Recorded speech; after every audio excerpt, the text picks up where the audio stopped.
ಒಂದು ದೇಶ ಒಂದು ಚುನಾವಣೆ, ಒಂದು ರಾಷ್ಟ್ರದಲ್ಲಿ ಪದೇ ಪದೇ ಚುನಾವಣೆಗಳಾಗಬಾರ್ದು. ಈ ಪಂಚಾಯಿತಿ ಚುನಾವಣೆಗಳಿಂದ ಹಿಡ್ಕೊಂಡು ನೀವು ವಿಧಾನಸಭೆ ಲೋಕಸಭೆ ತನಕ ಚುನಾವಣೆಗಳಲ್ಲೇ ಕೆಲವೊಂದು ಯೋಜನೆಗಳನ್ನು ಘೋಷಣೆ ಮಾಡೋಕ್ಕಾಗಲ್ಲ, ಕೆಲವೊಂದು ಹಣ ರಿಲೀಸ್ ಮಾಡೋಕ್ಕಾಗಲ್ಲ, ಜೊತೆಗೆ ಏನೊಂದು ರಾಜಕಾರಣಿಗಳು ಕೂಡ ಕಾನ್ಸಂಟ್ರೇಟ್ ಮಾಡೋಕ್ಕಾಗಲ್ಲ. ಬರೀ ಚುನಾವಣೆ ಚುನಾವಣೆ ಚುನಾವಣೆ. ಒಂದು ಚುನಾವಣೆ ನಡೀತಿದ್ದಂಗೆ ಇನ್ನೊಂದು ಚುನಾವಣೆಗೆ ಆಗಲೇ ಶುರು ತಯಾರಿ. ವಿಧೇಯಕವನ್ನು ಅರ್ಜುನ್ ರಾಮ್ ಮೇಘವಾಲ್ ಮಂಡಿಸಿದ್ದಾರೆ. ವಿಧೇಯಕಕ್ಕೆ ಕಾಂಗ್ರೆಸ್, ಎಸ್ಪಿ, ಟಿಎಂಸಿ ಸಂಸದರು ವಿರೋಧ ವ್ಯಕ್ತಪಡಿಸಿದ್ದಾರೆ. ಒಂದು ರಾಷ್ಟ್ರ ಒಂದು ಚುನಾವಣೆ, ಒಂದು ರಾಷ್ಟ್ರದಲ್ಲಿ ಪದೇ ಪದೇ ಚುನಾವಣೆಗಳಾಗಬಾರ್ದು, ಒಂದೇ ಬಾರಿಗೆ ಚುನಾವಣೆಗಳಾಗಬೇಕು. 5 ವರ್ಷಕ್ಕೊಂದ್ಸರಿ 3 ತಿಂಗಳೋ 4 ತಿಂಗಳೋ ಇದಕ್ಕೆ ಮೀಸಲಿಟ್ಟು ಚುನಾವಣಾ ಪ್ರಕ್ರಿಯೆಗಳನ್ನು ಮಾಡಿ ಮುಗಿಸಿಬಿಡಬೇಕು. ಅದಾದಮೇಲೆ ಪದೇ ಪದೇ ಪದೇ ಪದೇ ಈ ವಿಚಾರಗಳು ಬರಬಾರ್ದು ಅನ್ನುವಂಥದ್ದು ವಿಧೇಯಕವನ್ನು ಈಗ ಸಚಿವ ಅರ್ಜುನ್ ರಾಮ್ಪಾಲ್ ಮೇಘವಾಲ್ ಮಂಡಿಸಿದ್ದಾರೆ. ವಿಧೇಯಕಕ್ಕೆ ವಿಪಕ್ಷಗಳು, ಅದರಲ್ಲೂ ಕಾಂಗ್ರೆಸ್, ಎಸ್ಪಿ ಮತ್ತು ಟಿಎಂಸಿ ವಿರೋಧವನ್ನು ವ್ಯಕ್ತಪಡಿಸಿವೆ. ನಾವು ಸದನದ ನೇರ ದೃಶ್ಯಾವಳಿಗಳನ್ನು ನೋಡ್ತಾ ಇದ್ದೀವಿ. ನಾನು ಅದ್ರ ಬಗ್ಗೆ ವಿವರಗಳನ್ನು ಕೊಡ್ತಾ ಇದ್ದೆ. ಡಿಸೆಂಬರ್ 12ನೇ ತಾರೀಕು ಕೇಂದ್ರ ಕ್ಯಾಬಿನೆಟ್ನಲ್ಲಿ ಈ ವಿಚಾರವನ್ನು ಅಂಗೀಕರಿಸ್ತು. ಅದಾದಮೇಲೆ ಏನಂದರೆ ಚಳಿಗಾಲದ ಅಧಿವೇಶನದಲ್ಲಿ ನಾವು ಮಂಡಿಸ್ತೀವಿ ಅನ್ನುವಂಥ ಮಾತನ್ನು ಕೇಂದ್ರ ಹೇಳಿತ್ತು. ಇವತ್ತು ಅದನ್ನು ಲೋಕಸಭೆಯಲ್ಲಿ ಆ ವಿಧೇಯಕವನ್ನು ಮಂಡಿಸಲಾಗಿದೆ. ಇದಕ್ಕೆ ಸಂಬಂಧಪಟ್ಟ ಹಾಗೆ ಈಗಾಗಲೇ ಗದ್ದಲ ಶುರುವಾಗಿದೆ. ಒಂದು ರಾಷ್ಟ್ರ ಒಂದು ಚುನಾವಣೆ. ಕೆಲ ಪಕ್ಷಗಳು ಅದನ್ನು ಯಾವ ರೀತಿ ಹೇಳ್ತವೆ ಅಂತಂದರೆ, ನೀವು ಲೋಕಲ್ ಪಕ್ಷಗಳನ್ನು ನೀವು ನಿರ್ನಾಮ ಮಾಡಿಬಿಡ್ತೀರಿ. ಇದು ಎಲ್ಲೆಲ್ಲಿ ಸ್ಥಳೀಯವಾಗಿ ಪಕ್ಷಗಳಿವೆಯಲ್ಲ, ಪ್ರಾದೇಶಿಕವಾದ ಪಕ್ಷಗಳು, ಆ ಪಕ್ಷಗಳನ್ನು ನೀವು ನಿರ್ನಾಮ ಮಾಡ್ತೀರಿ. ಸಂವಿಧಾನವನ್ನು ಬದಲಾಯಿಸುವಂಥ ಹುನ್ನಾರ ಇದು ವಿಪಕ್ಷಗಳ ಆರೋಪ. 3 to 7 है।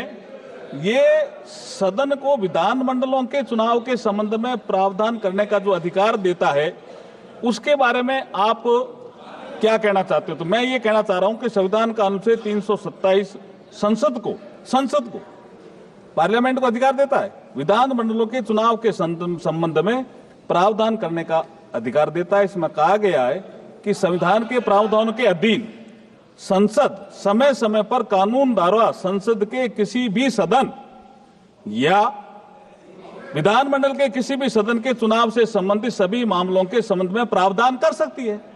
Sir, it is a constitutional provision. मैं वही बता रहा हूं।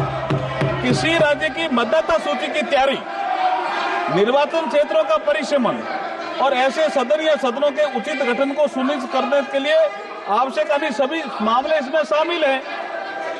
एक साथ चुनाव के उद्देश्य से संवैधानिक संशोधन अधिक सुव्यवस्थित चुनावी प्रक्रिया की आवश्यकता के साथ संघीय स्वायत्तता को संतुलित कर सकते हैं। इस प्रकार अनुच्छेद 83।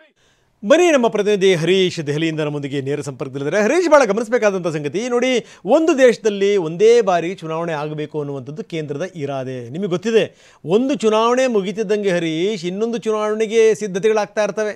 ಜೊತೆಗೆ ಆ ಚುನಾವಣೆ ಮುಗಿಯತಂಗೆ ಯಾವುದೇ ಹಣ ಬಿಡುಗಡೆ ಆಗಂಗಿಲ್ಲ, ಯಾವುದೇ ಘೋಷಣೆ ಆಗಂಗಿಲ್ಲ, ಯಾವುದೇ ಕಾರ್ಯಕ್ರಮಗಳಿಗೆ ಹೋಗಂಗಿಲ್ಲ. ಚುನಾವಣೆಗಳನ್ನು 1-2 ನೀವು ಈ ಪಂಚಾಯಿತಿ ಚುನಾವಣೆಗಳಿಂದ ಹಿಡಿದು ನಗರ ಪಾಲಿಕೆ ಚುನಾವಣೆಗಳ ತನಕ, ಅಲ್ಲಿಂದ ಹಿಡಿದು ವಿಧಾನ ಪರಿಷತ್ತಿನ ತನಕ, ಅಲ್ಲಿಂದ ಹಿಡಿದು ವಿಧಾನಸಭೆ ಲೋಕಸಭೆ ತನಕ 1-2 ಚುನಾವಣೆಗಳು ನಮ್ಮ ದೇಶದಲ್ಲಿ. ಈ ರೀತಿ ಆಗಬಾರ್ದು.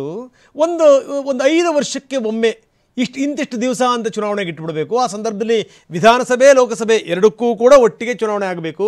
ಹಣ ಉಳಿತಾಯ ಆಗುತ್ತೆ, ಎನರ್ಜಿ ಉಳಿತಾಯ ಆಗುತ್ತೆ. ಜೊತೆಗೇನು ಅಂತಂದರೆ ಈ ಅಟ್ಲೀಸ್ಟ್ ರಾಜಕಾರಣಿಗಳಿಗೆ ಸೇವೆ ಮಾಡೋಕ್ಕೆ ಒಂದು ಅದ್ಭುತವಾದಂಥ ಅವಕಾಶ ಸಿಗುತ್ತೆ ಅನ್ನುವಂಥದ್ದು ಕೇಂದ್ರದ ಒಂದು ಮನೋಭಾವನೆ. ಹೀಗಾಗಿ ಏನು ಅಂತಂದರೆ ಅದು ಈ ಪ್ರಯತ್ನವನ್ನು ಮಾಡ್ತಾ ಇದೆ. ಆದರೆ ಈ ವಿಪಕ್ಷಗಳು, ಅದರಲ್ಲೂ ಪ್ರಾದೇಶಿಕ ಪಕ್ಷಗಳಿಗೊಂದು ಭಯ ಇದೆ.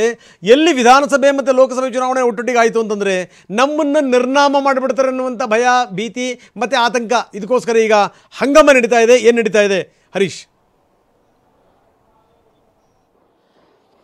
ಹೌದು ರಂಗನಾಥ್, ನಿರೀಕ್ಷೆಯಂತೆ ಒಂದು ದೇಶ ಒಂದು ಚುನಾವಣೆ ಮಸೂದೆಯನ್ನು ಈಗ ಲೋಕಸಭೆಯಲ್ಲಿ ಮಂಡನೆ ಮಾಡಲಾಗಿದೆ. ಕೇಂದ್ರ ಕಾನೂನು ಸಚಿವರಾದಂತಹ ಅರ್ಜುನ್ ರಾಮ್ ಮೇಘವಾಲ್ ಅವರು ಈ ಒಂದು ಮಸೂದೆಯನ್ನು ಮಂಡಿಸಿದ್ದಾರೆ. ಮಂಡಿಸಿದ ತಕ್ಷಣ ವಿರೋಧ ಪಕ್ಷಗಳು ಇದಕ್ಕೆ ವಿರೋಧವನ್ನು ವ್ಯಕ್ತಪಡಿಸಿವೆ. ಅಂದರೆ ಮಸೂದೆಯನ್ನು ಮಂಡಿದ ತಕ್ಷಣ ಅಭಿಪ್ರಾಯವನ್ನು ಹೇಳಲಿಕ್ಕೆ ಅವಕಾಶ ಇರುತ್ತೆ ರಾಜಕೀಯ ಪಕ್ಷಗಳಿಗೆ. ಈಗ ರಾಜಕೀಯ ಪಕ್ಷಗಳು ತಮ್ಮ ಅಭಿಪ್ರಾಯವನ್ನು ವ್ಯಕ್ತಪಡಿಸ್ತಾ ಇವೆ.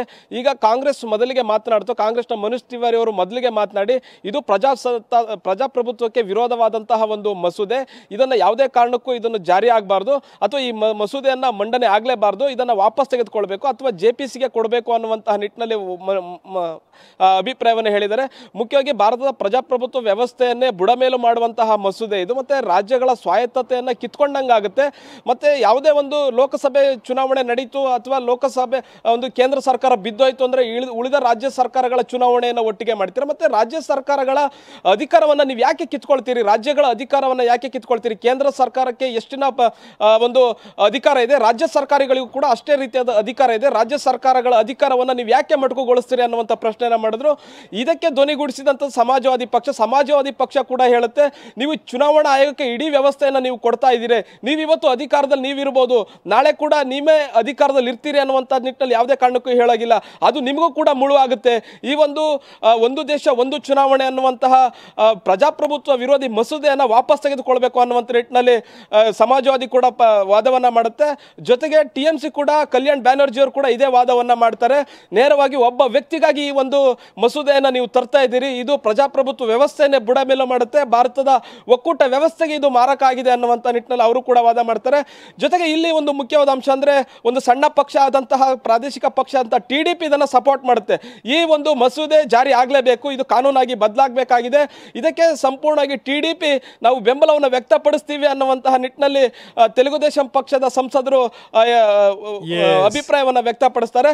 ಮುಖ್ಯವಾಗಿ ಅಮಿತ್ ಶಾ ಅವರು ಹೇಳ್ತಾರೆ ಇದನ್ನ ಪರಾಮರ್ಶೆಗಾಗಿ ಜಂಟಿ ಸಂಸದೀಯ ಸಮಿತಿಗೆ ಇದನ್ನು ಕಳಿಸಬೇಕು ಅನ್ನುವಂಥ ನಿಟ್ಟಿನಲ್ಲಿ. ಹಾಗಾಗಿ ಬಹುತೇಕ ಈ ಒಂದು ಮಸೂದೆ ಜಂಟಿ ಸಂಸದೀಯ ಸಮಿತಿಗೆ ಒಂದು ಪರಾಮರ್ಶೆಗಾಗಿ ಹೋಗುತ್ತೆ. ಮತ್ತೆ ಸರ್ಕಾರ ಕೂಡ ಇದನ್ನೇ ಬಯಸ್ತಾ ಇತ್ತು, ಒಂದು ಚರ್ಚೆ ಆಗಬೇಕು ಅನ್ನುವಂಥ ನಿಟ್ಟಿನಲ್ಲಿ ಬಯಸ್ತಾ ಇತ್ತು. ಮತ್ತೆ ವಿರೋಧ ಪಕ್ಷಗಳು ಇದೇ ಅಭಿಪ್ರಾಯವನ್ನು ವ್ಯಕ್ತಪಡಿಸೋದ್ರಿಂದ ಜಂಟಿ ಸಂಸದೀಯ ಸಮಿತಿಗೆ ಬಹುತೇಕ ಈ ಒಂದು ಮಸೂದೆ ಹೋಗುವಂತಹ ಸಾಧ್ಯತೆ ಇದೆ. ಸ್ಪೀಕರ್ ನಿರ್ಧಾರವನ್ನ ಮಾಡ್ತಾರೆ. ರಂಗನಾಥ್, ಧನ್ಯವಾದ.